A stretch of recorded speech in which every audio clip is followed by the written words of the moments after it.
Goeiemiddag. Mense het gevra dat ek so 'n bietjie 'n video maak oor cultural differences tussen Amerika en Suid-Afrika en algemene verskille wat ons hier opgetel het, wat dit sal goed wees as hulle kan weet voor hulle aankom. So kom ons begin maar daarby. Die eerste een en die grootste een van almal wat jou gaan skok is die safety, die veiligheid hierso. Jy gaan hier aankom en jy gaan baie nervous wees die eerste paar aande, want die plek waar jy bly gaan nie die weer op hê nie. Daar gaan die traliehekke wees nie, daar's 10-to-1 nie, is 'n fence om jy huis nie, of die apartment waar jy bly, of die hotel waar jy bly. En dan ook as jy in 'n huis intrek, daar is nie die wering en meeste plekke het nie.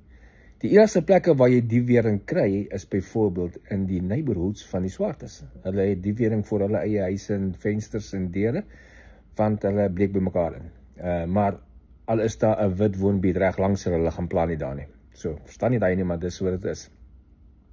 So, jou eerste groot cultural shock is om oor die bangheid te kom van, is ek veilig, want ek het nie die wering en al die goed, waaraan jy gewoond is nie. En moenie worry nie, jy sal vanaf daar oorkom.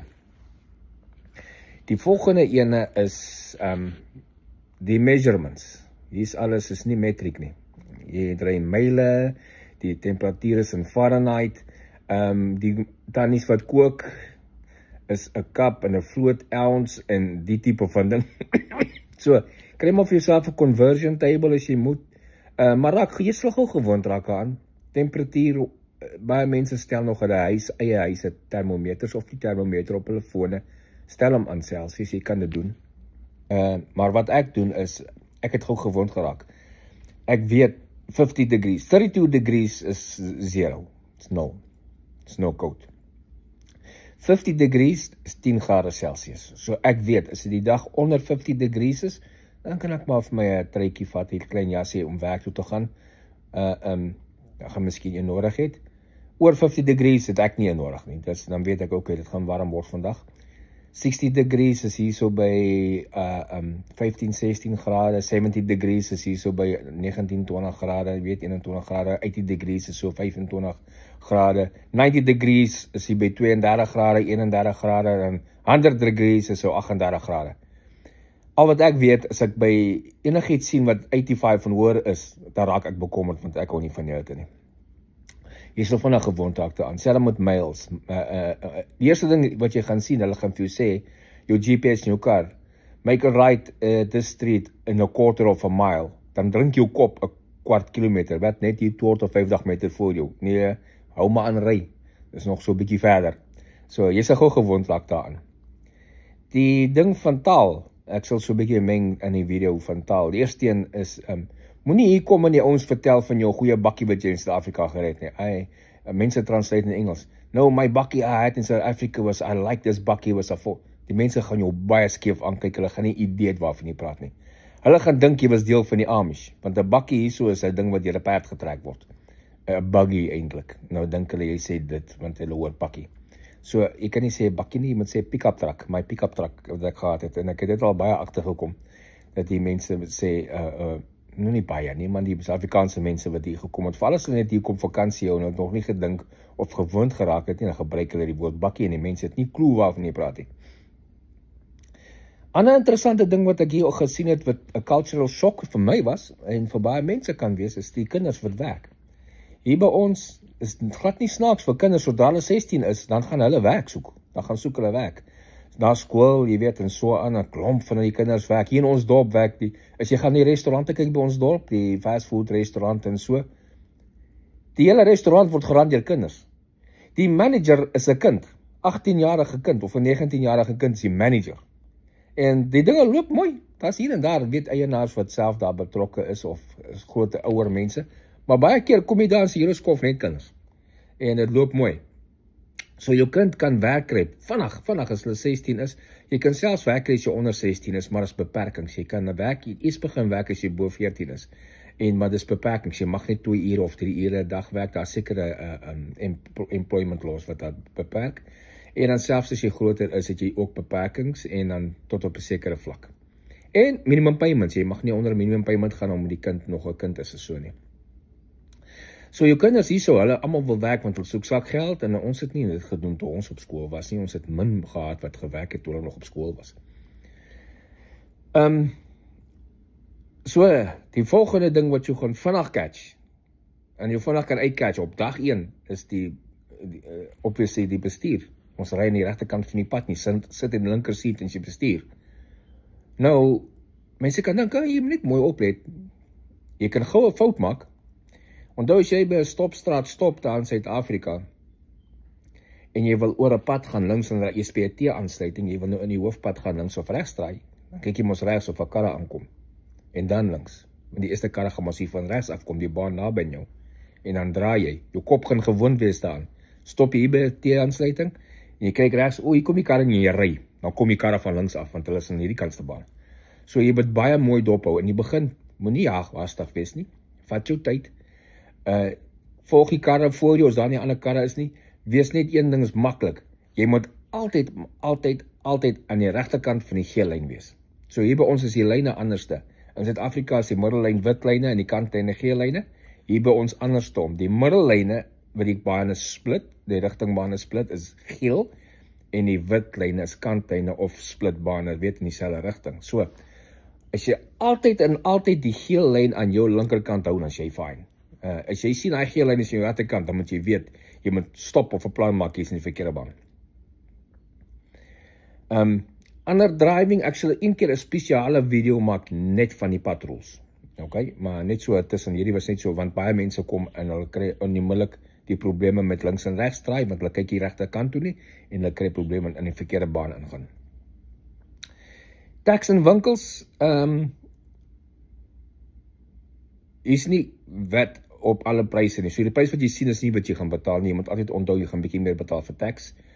Het al verskil. 9%, 10%, whatever die geval mag wees in state. Maar daar sekere state soos Kentucky, next to ons, wat jy nie tax betaal op kos nie. Jy betaal tax op pen en potlode en jy weet, 'n stoel of so iets, maar jy betaal nie tax op enige kosprodukte nie. So as jy net gaan kosprodukte koop, gaan jy die prys betaal wat jy sien. Maar as daar ingemeng is ander goed wat nie kosprodukte is nie, gaan jy 9 of 10% tax op daai produkte betaal. So net so in gedagte te hou, as jy goed begin koop, as jy sien, hoekom ek het hierdie goed opgetel aan my kop en dit is baie meer as of nie baie meer nie, maar daar's about 10% meer, dis die tax wat jy gaan moet betaal.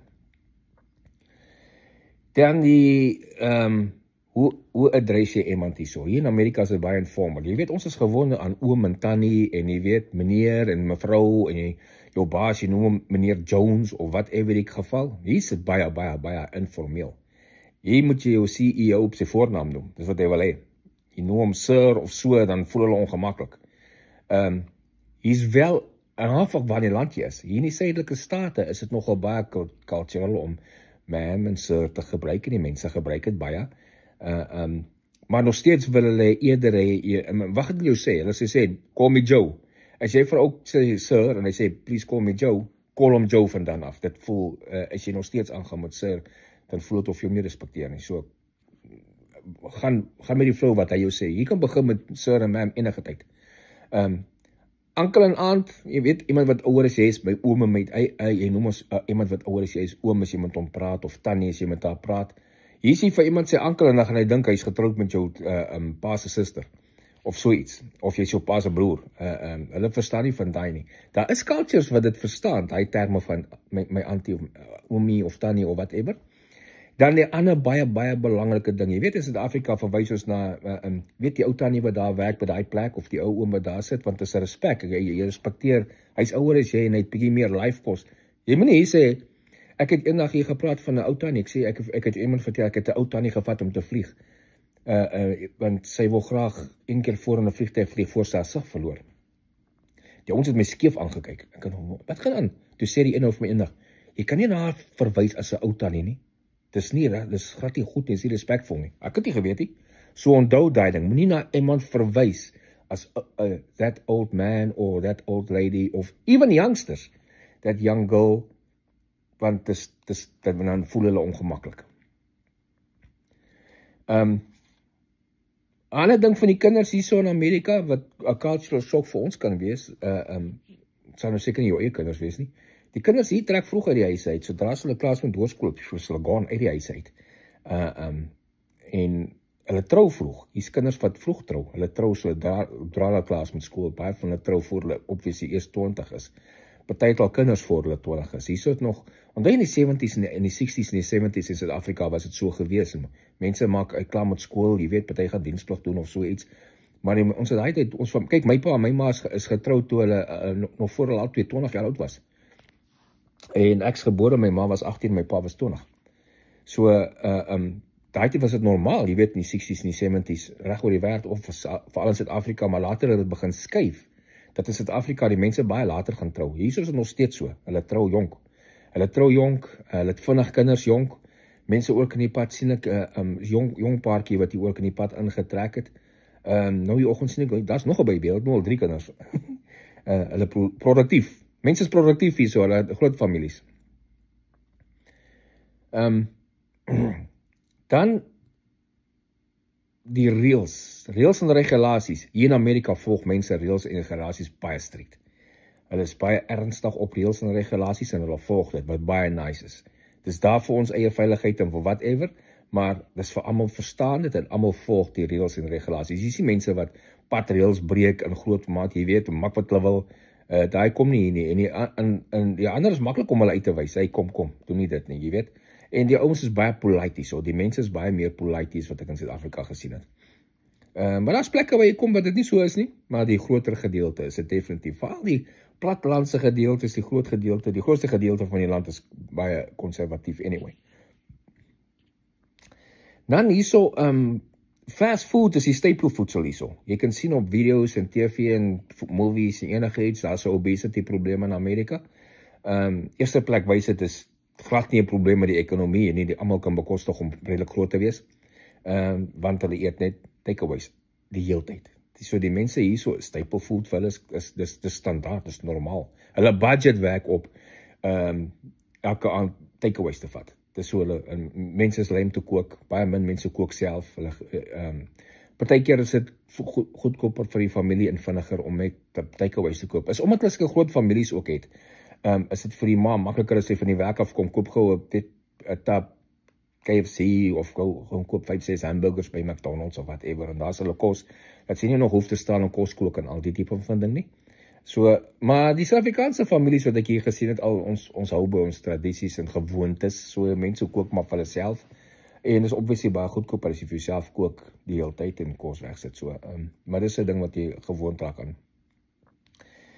En dan, ander misunderstandings met tale en goeters, jy gaan vinnig moet leer, en ek kan nie vir jou sê, die robot, is 'n traffic light, jy weet, jy praat van 'n robot hierso, en dink jy praat van 'n robot, jy weet, bietjie, jy van hy, weet, 'n robot, jy wat in jou huis rondkoop om vir jou koffie aandra, as jy so ryk kan wees, hulle praat van dit, so hier praat jy van 'n traffic light, want jy sê vir 'n ou sê, take a second robot, en turn right, dan gaan hulle vir jou weet waarvan jy praat nie.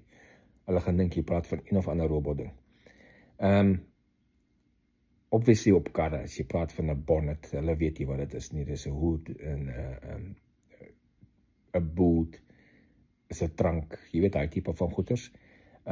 So, jy gaan baie maklik confused raak met mense, as jy daai taal gebruik, maar hulle sal vanaf jou verduidelik, ek verstaan, ek volg jy, wat jy sal ook sommer in sy gesig sien. Hy het nie nou verstaan wat jy sê nie, dan verander jy gou die woord, of jy kry die duidelikheid by hom. En dan kom maar baie keer unieke sêgoed wat ons unieke sêgoed in Suid-Afrika, jy kan dit nie translate nie. Daar's baie unieke sêgoed wat ons in Suid-Afrika gebruik. Al probeer jy translate, kom jy dieselfde uit hier, die mense gaan jou nie verstaan nie.